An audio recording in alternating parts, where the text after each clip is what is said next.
Okay, this is the Sci-Fi Comic Nexus. I'm Zach Webber, Sci-Fi Comic Artist, and I have with me Bill McCormick, aka Bill McSci-Fi, the writer of the Sci-Fi Comic Legends Parallel, a few other sci-fi comics as well. Also the chief editor of ICC Magazine, the Independent Creators Connection.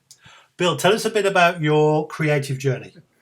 All right. So back in the 80s, I worked in the music industry. So I wrote for music magazines and stuff like that while I was working with bands and artists. And as time went on, I started writing sports blogs and doing other things. And I had this thing called World News Center that was part of a regular weekly show on Fox here in America, radio show on Fox. And then my wife left me. My life was kind of in the dumper. And I just had all these things in my head. And I started writing them out. And the more I wrote them, the more I'm like, hey, these aren't bad. And I had a couple of friends of mine go over them to edit them. And next thing I knew, I was sending them out. And like all writers, I was collecting my fair share of rejection letters. But then Bewildering Stories out on the West Coast, they accepted a story. I sent them a story called Vorbliss. And it got me a 2-page rejection letter that said, you can't really have that many F-bombs and you can't sexualize nuns and what the hell is wrong with you? But it also followed up with, this is also one of the funniest, most amazing things we've ever read. Do you have something that's not going to offend everyone in our office? Turns out the owner was a Christian, and I just like a devout Christian. So I hit every button possible to offend him. So the editor down was like, do you have anything else? So I sent him in another thing called And the Beat Goes Phut, P-H-U-T. And it's about a DJ who witnesses the apocalypse. I mean, the whole thing is techno-apocalypse. It's all, world's coming apart. All the self-driving cars are driving off cliffs. All the automated buildings are just killing people, you know, as everything just comes completely apart. And the book was going to be, the story was going to be released on September 11th, 2011, which would be a big day here in America. It's a big anniversary of a very violent event. And I thought that was cool because my antagonist in the book was a Middle Eastern man. And I was like, wow, that's gutsy. You take this Middle Eastern terrorist thing and you're going to put it out right on 9/11 in America. All right, you guys go. Somebody in the legal department over there went, no, don't do that. So it came out in November. And people really liked it. And I haven't stopped writing since. Right. You present yourself as Bill McSci-Fi. What is it about science fiction that makes it your self-defining genre? Well, actually, the reason I'm Bill McSci-Fi is because of a guy named Patel. Amazon, I'm Bill McCormick. There's a sports writer from Sports Illustrated named Bill McCormick. There's a country singer named Bill McCormick. There was a theologian named Bill McCormick, but I think he's in jail now because all his stuff's been ripped offline. And then there's a couple other people, and we're all named Bill McCormick, and we all wrote. And they kept mixing up our books and kept mixing up my things. For example, Legends Parallel was over with a country musician. I, for a brief moment in time, was a theologian who liked sports. I played tennis. I don't play tennis. You know. So I called Amazon's tech support. I finally got hold of someone. This guy named Patel. And he's very nice. And he figured out the problem. And he's like, he goes, what happens? He goes, we'll just create some more subgenres. Instead of just my account code, he gave another one. So he moved some stuff and it went to Bill McSports, and it went to some other stuff, went to Bill McCountry. And when he hit Bill McSci-Fi, I went ding. I had the website within a week. Right. But I love science fiction. I've always loved science fiction. I mean, it's a great way to do social commentary without having to just limit yourself to that. You can expand upon it. You can show possibilities. You can show different realms. We can go this way with things. We can go that way with things. And you know, Legends Parallel, which you brought up, that's exactly what we're doing. It's a 12-issue story arc with one single story. So we're doing some deep dives into stuff with that. And actually, the next issue is, I just saw the first 8 pages of inks today, so I am really happy that's coming out. Right. For those that haven't seen the comic yet, Legends Parallel, it's a rather atypical comic. It's not your usual superhero or sci-fi story. It's a bit of a mixture. You've got heroes and superheroes from various different versions of Earth doing battle with sinister forces. This is not one for young kids because, as well as a lot of violence, there's a generous helping of nudity and sex. I think we can safely say in this particular publication, Bill. Lots of large breasts, front and center. Yeah, when Legends Parallel came out, when Brian Biggerline, Daniel, and I were trying to work on it. We were working on a story with another guy, and he was supposed to hire us and pay us, and we put a bunch of work into getting things started for this guy. And the dude sent me a check for $10, and Brian went, "What?" And I went, "What?" Because we were like at the 4,000 mark on the billings, and it's like, So Brian and I, we threw out everything that had anything to do with this guy, but we realized we had a cool story in there. And so he and I started talking about it, and we worked on it, and I ended up moving into a house with him so we could keep working on it together. He took over everything, the remnants of that original relationship, and brought everybody with him, and that's worked out really well. And he found this guy, Leslie Taylor, in Hungary to do the art. And Leslie, besides doing this cool 90s, very pastiche type art, it's very solid, very catchy. He also does a lot of erotica, tons of erotica. So we sometimes have to say, like, no, make the dongles a little smaller. Can we bring the breasts down to human size? But we wanted the sexuality in there because it's an important part of who these people are. They're not just cardboard characters sitting on the side.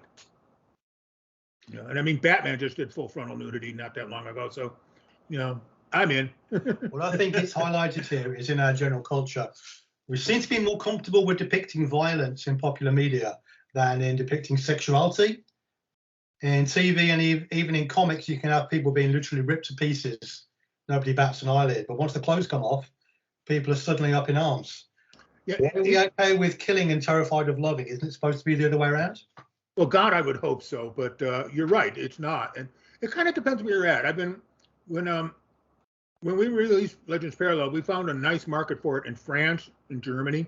We have an English fan club, small but mighty. I love those people. We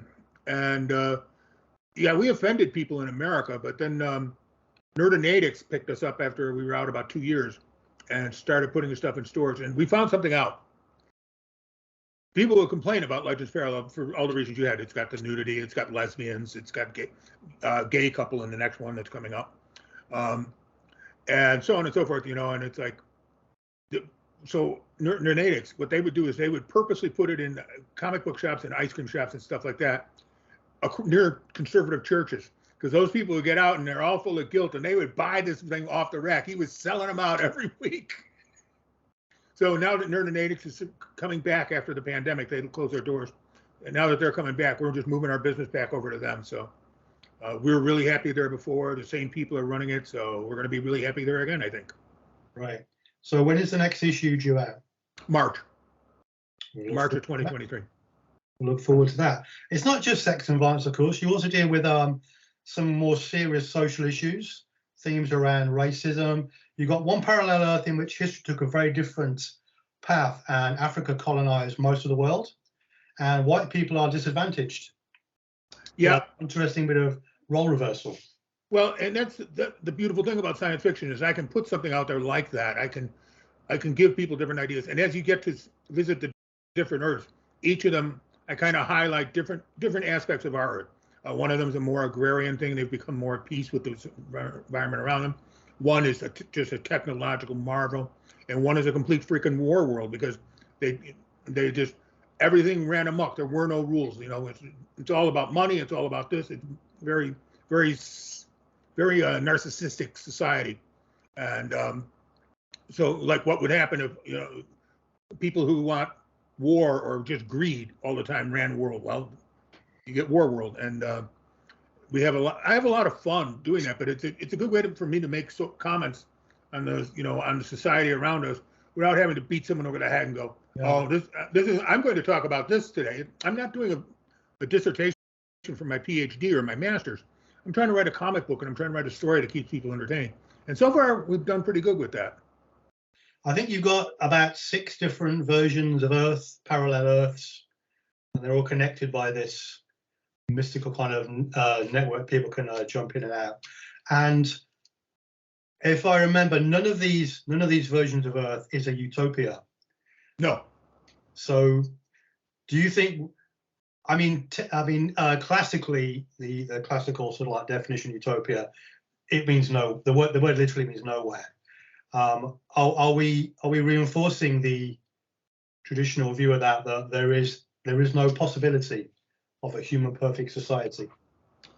I don't see how, just because you've got so many different kinds of people and different things. I can see certain ideologies taking over running the main ship, but that's not a utopia by any stretch. That's just kind of a direction.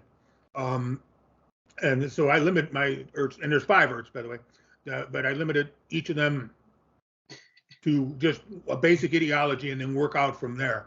And going in and through the Gorgon's Gate and making all that work, and then having some fun with how to get around that, and why the one crazy woman wants to rule them all and how she's doing it. And her story comes up in a couple more issues. And I know Brian, he's creator of this all with me. He just keeps going, can we release this now? I'm like, no, we've got 2 other comic books we got to print first. Otherwise, this is not going to make any sense, you know? But we'll see. And we're going to do another trade paperback graphic novel, combine all the issues together. Yeah. For 4, 5, and 6. And because that turned out to be really popular with people. And on the first one we did, Feisty Nicole Brown, she's the body model for Ocean. She sent us in a bunch of pictures where we had to be careful because some of them she was a little more naked than normal. You know, she's, hi, everyone can look inside. But so we carefully, because I mean, sure, the book has adult themes and stuff like that, but it's not porn, not by any stretch of the imagination. And you know, like if I tried to sell this in an adult bookstore, they'd laugh at me. It's just, it's got a lot to say, and it's just saying it in a different way. And so far, I'm very pleased with it. Very happy with it. Great. I think we can all say your work's firmly in the liberal progressive camp. What's your take on the current woke, anti-woke arguments around popular entertainment these days? Well, woke, empathetic, care about other people. Okay, I'm guilty.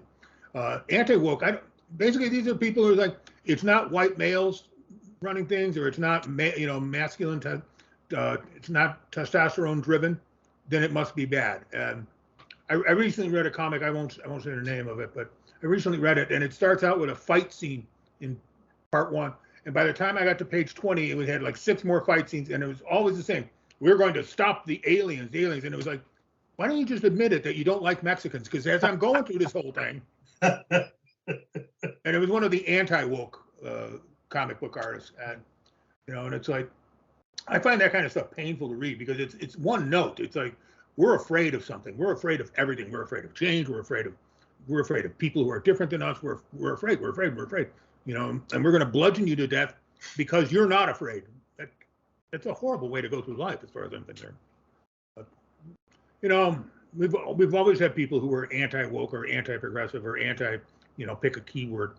But the world's moving past that. I mean, America right now, by 2050, it's not going to be the majority of the country is not going to be white. So the future is going to be happening in my lifetime, and people better get used to it. Things are changing, and I think they're changing for the better. Yeah. You collaborate with a lot of independent artists and creators. What's the best piece of advice you could give to someone who wants to promote or market their comic or book to potential buyers? The best piece of advice I can give, well, first of all, finish it. I've got two projects I worked on that are just still sitting on someone's computer. Secondly, I think the best thing I can tell you is that obviously you need to network. I belong to several groups, larger groups, and when we release stuff, we make sure that everybody knows about it. I don't spam them or anything. It's not like 45 posts about my cool comic or whatever, but I'll let them know it's coming out. And one thing that's worked for me is my newsletter. When I started it with business cards I'd gotten from different people at conventions. It was maybe 100, 150 names. And that was in 2017. Here we are in 2022. I've got about 5,000 people on my newsletter now. I had to go get my own dedicated server and do the whole thing, just because you try and do that through MailChimp, you may as well just hand them an organ every month because it gets expensive quickly. MailChimp's a great company, but once you start getting into big numbers, you're going to pay at big numbers. So I did something else. And, so the newsletter is a really good thing for me. I keep an active blog. I'm not as active on YouTube and TikTok as I want to be, but that's because I'm writing and I don't, I just can't just sit here and talk to a camera all day. But yeah, you got to be active, get stuff out there. I think it really helps with me. It's when the people I collaborate with also promote. So it's not just me talking to my people, it's them talking to their people, and then their people and my people can talk. And it becomes a much more rounded presentation. You're not just constantly beating the same drum, and I've had some really good successes with that. Different collaborations. The book Marcy's Marvels that you reviewed, I'm actually one page away from finishing script for number 2 on that. And but Elizabeth Gerald, the woman who runs it, got involved in a bunch of charities. She sold a couple thousand units that way, and then being able to use my stuff. And she had his publicist Desiree Benson picked her up, and next thing you know, she's moving some quantity. So it can be done. It is done. You just you got to put some nose to the grindstone and get stuff out. But get it out so you're not just like, if I just only sold stuff to my base, my email list, I think it'd be really lonely really fast because they were going to get tired of seeing it. But if it's in conjunction with everything else I'm doing, and I love stuff like on Instagram, I have no idea who half these people are, and they'll be sharing my stuff like, oh, I got one of these. And I saw a guy the other day posted on Facebook that he picked up one of my novels, the 1,000-page version from Britain that we sold to Waterstones over by you. And he bought that. And I'm like, that's $45. It's meant to be digital only. Why are you buying this? 38 pounds in the UK. Okay. Wow. I think the difficulty a lot of the artist writers have is that the marketing side of it, the promotion, is a completely different skill set. So especially if you're writing and drawing and you're doing all the production of it, it's then you have to learn all over again how to actually put it out to an audience and get them interested. Yeah, there are a lot of vultures out there who offer quote unquote promotion services that are terrifying and bad. So it's a bit of a minefield. I got lucky when I was first starting to get really noticed. Things were starting to tip my way. I had a couple of people who work for publicity companies reached out to me and said, "Don't do that. Do this." They kind of step by step me through it, and it was a big help. And yes, I bought them drinks, because I'm not a jerk. But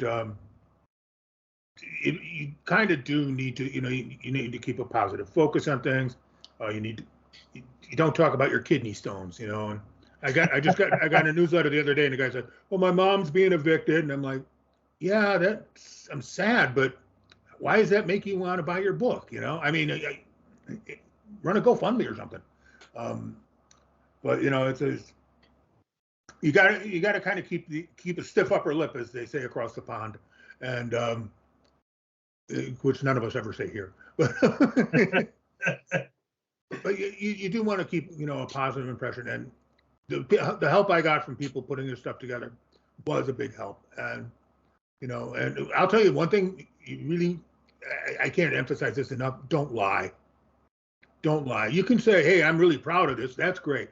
But if you start saying, I saw one guy's like, "We're in the middle of negotiating with a major motion picture," and they listed the company name, and it happened to be a company that I've done work for back when I was in the music industry. I know everybody there.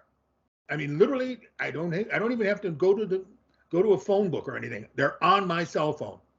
So I called this guy up. I'm like, "This doesn't seem like the kind of project you would do."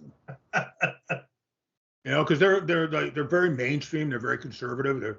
They're fun people to work for, but you're not going to be busting any envelopes over there. You know what I'm saying?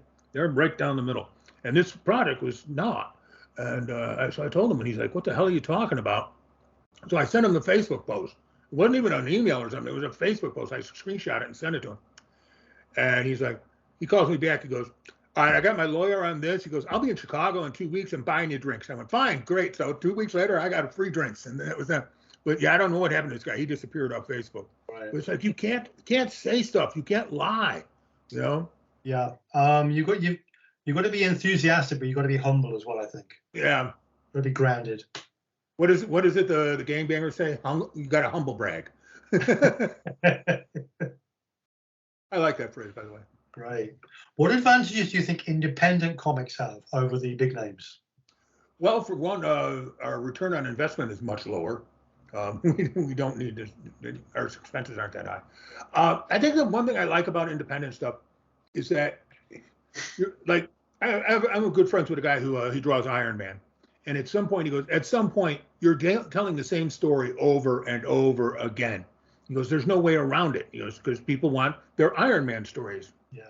They want their Green Lantern stories. They want their, different things. And he's working in the industry since the 80s, and he's a very talented guy. But even he steps away and does indie stuff just for his own satisfaction and for his fans' satisfaction. And I get it, because when you do indie stuff, whether I'm doing stuff for teens or I'm doing stuff for adults like Legends Parallel, I get to be creative. I get to say, what's a different way of looking at this? What's a different way of approaching this? I try and come up with different ways to talk to people, to tell my story so that they can enjoy it and get involved with it. And as an indie, you get a lot more freedom for that. Yes, you have to hustle 3 times as hard to make a living at it, but it's doable, and it's these things are out there, and especially like if you start doing conventions in your area. I'm booked now, starting to book into the summer, and conventions are where I make money. Retail stores and stuff like that. That's what I think we're going to see that more of that as the time goes back, as people are getting back to life. But conventions, I could walk in with cases of books, and I know they're all going to be gone when I left. They're just going to be always so, because people, they want to go to conventions. They want to. When I say, Bill McSci-Fi is appearing at such and such convention, they know I'm going to be there. They know when I'm going to be there, and they know I got a magic marker to sign stuff, and I'll take selfies. And I'm not a jerk, I'm a lot of fun to be with. I bring my wife whenever I can, and she waves at people. She's so cute. She's like my little elf. She makes everything happy. But it's a good experience. And I talk other people I talk to who do the conventions too. It's pretty much the same with them. That's where you make your bank. That's where if you can get in front of a crowd that's what do they call it? Educated consumers. They're looking for comics. They're looking for different things like that. And you just don't want to get overwhelmed. Like if you're in India at C2E2, which is the big Midwestern comic convention, you're kind of stuck because the guy next to you is selling original Batman, original Iron Man, original everything else, and you've got your title. Well, it's hard to get people to turn away from stuff they know to look at you. But when Artist Alley, you can get a little movement over there. But it's like when I do conventions, I stay away from those kind of conventions. And I did one in St. Charles, Illinois, and there was some people there from the Spawn comic book and some people from the old television show Land of the Lost, and I was kind of between them. I had foot traffic till the end of the day, and they loved working with me. They were like, "Hey, this guy's great. We'll talk to him," And it's like, okay, how I can make this work by not being a jerk. All I have to do is not be a jerk, and I'm going to sell everything I own. And that's what happens.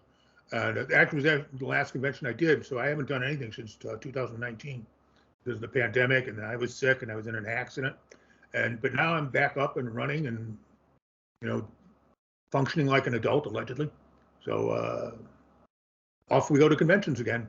Right. I think you've got the more human element there. There's no barrier between you and the customer, so your personality comes through more. Yeah, and I see some people. I have a friend of mine who I love dearly, but when he does conventions, he rolls out this like $15,000 presentation table. I've got a couple of things from Displays to Go that I just put up on racks, and I wave, and I have some graphics. I outsell him every single time because it's about the interaction. It's not about, hey, look, you spent a lot of money. Nobody cares. Yeah. I mean, yeah, they want you to put up a professional display. You don't want to look like you just pulled your things up in a garbage bag. But there's, do I need a 3D interactive screen behind my head 24/7? Probably. But am I going to spend that kind of money on it right now? No. So I do what I do. We have fun, and I've had people from all over the world come. We've done these things, and it's great. I just love it. And right. The people, they're committed to getting your stuff. They're like, you're going to be there. We can go there. This is how we do it. So they're walking in the door. They're committed buyers. They're ready to hand you money, and God bless them. Right. As well as writing comics, you're also a successful novelist. Allegedly. Tell us about your books, Bill. Well, let's see. I got a trilogy out called The Brittle Riders, which I referenced earlier. That was the one that got made into an omnibus, of 1,000-page omnibus. We did that actually because Amazon didn't offer the opportunity for people to buy the trilogy with one click. So we packaged it all together, one button, one click, you get the trilogy. We just thought people would want it on Kindle. But our distributors put it out there that you can buy it print copies as well. And I'm like, who wants those? Well, I have 5 here at home. People come by my house and buy them every week. People are buying them all over the place in England. We're hitting some bonuses with the publisher, and it's like, okay, someone wants a 1,000-page book, we'll give them a 1,000-page book. But anyway, that's The Brittle Riders. That's actually up and running right now for the best science fiction book of 2022, because we did a complete gutting second edition after Garrick Dion. He's a producer who produced the movie Joker and Joker 2 with Lady Gaga and Joaquin Phoenix on. He basically gave it a 5-star review and said, this is the kind of thing that people want. This is what you want for a movie, for a video game, for whatever. What is the premise, Bill? The premise is, it's really simple. It starts out with the death of every man, woman, and child on the planet. They're all killed by their own creations.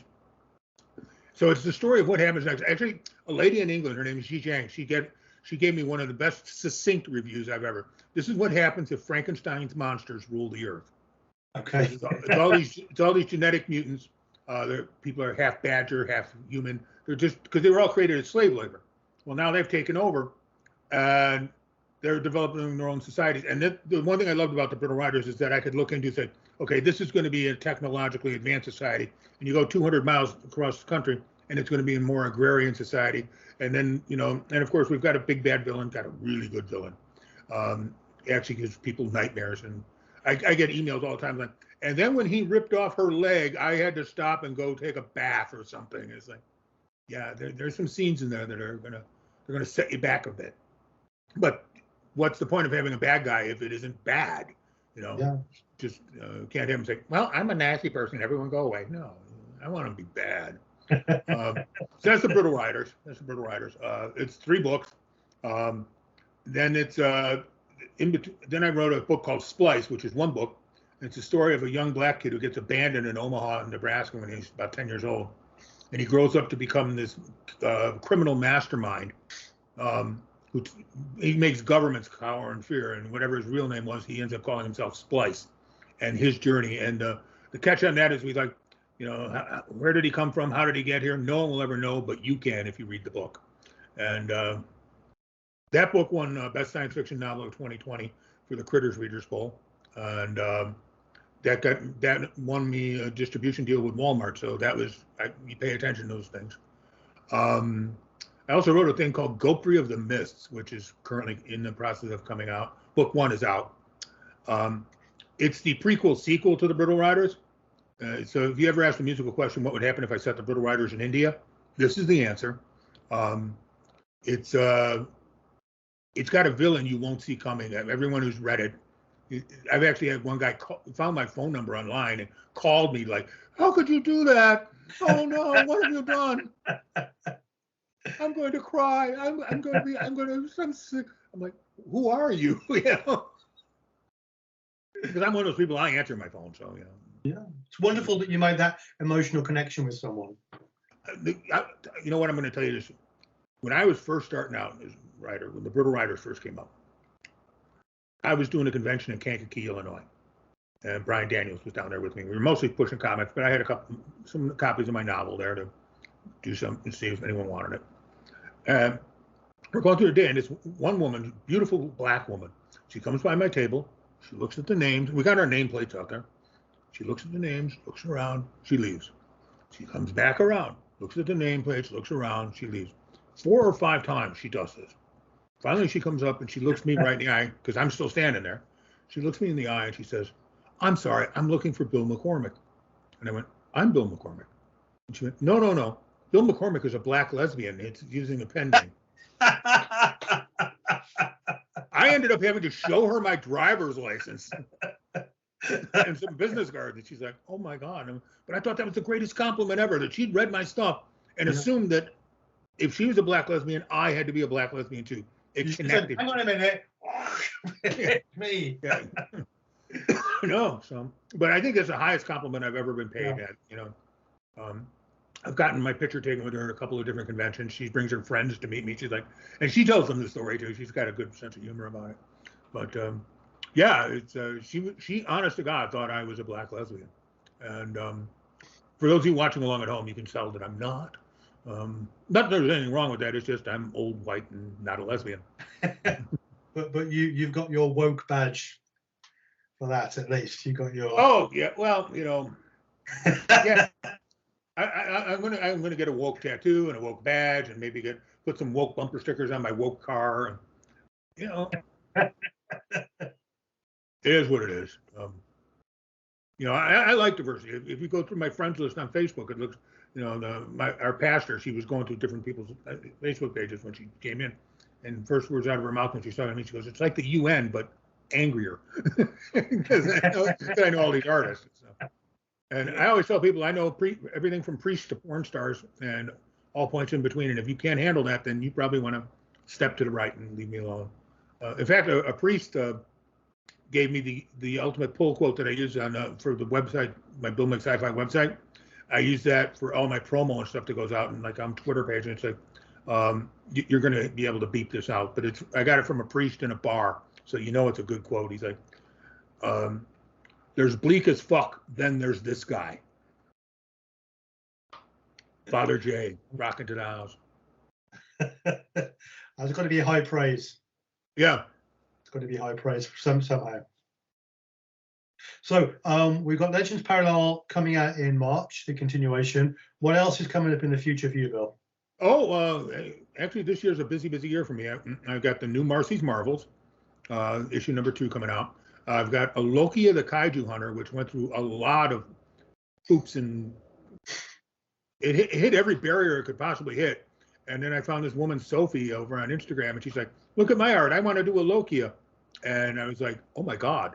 You know, she's got these bright, popping colors. It's got this whole manga feel.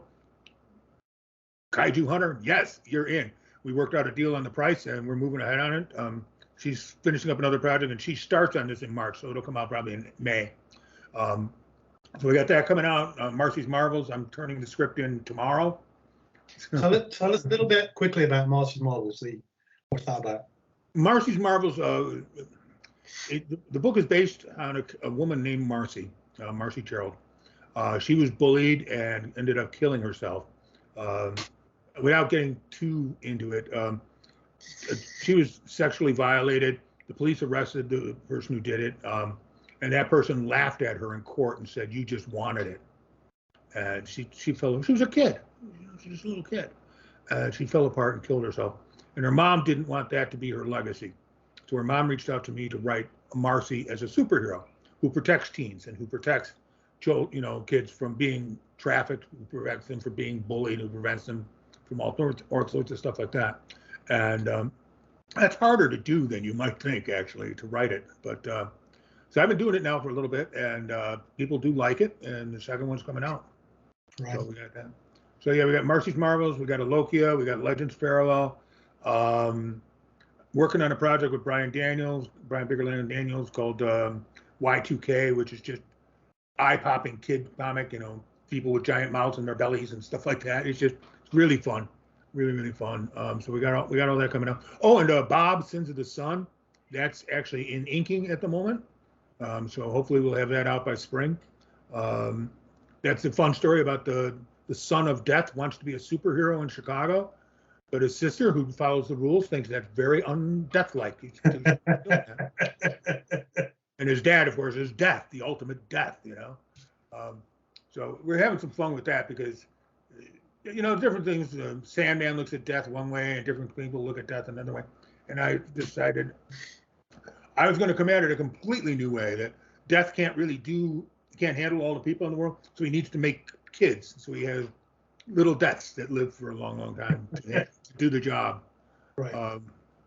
So yeah, it's an interesting book. It's a lot of fun. originally I wrote it. I was gonna make it for adults, you know, like almost like a slasher book. And then I read it and I didn't like it at all.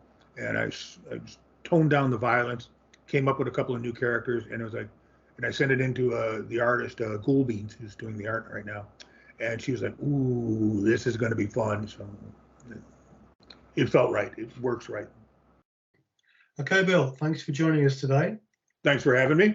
And we look forward to seeing your new work coming out soon. I'm going to include some links here on the description for you to all connect with Bill and keep up with him and follow what he's doing. Bill, thank you very much. Thanks for having me. And we'll see you soon.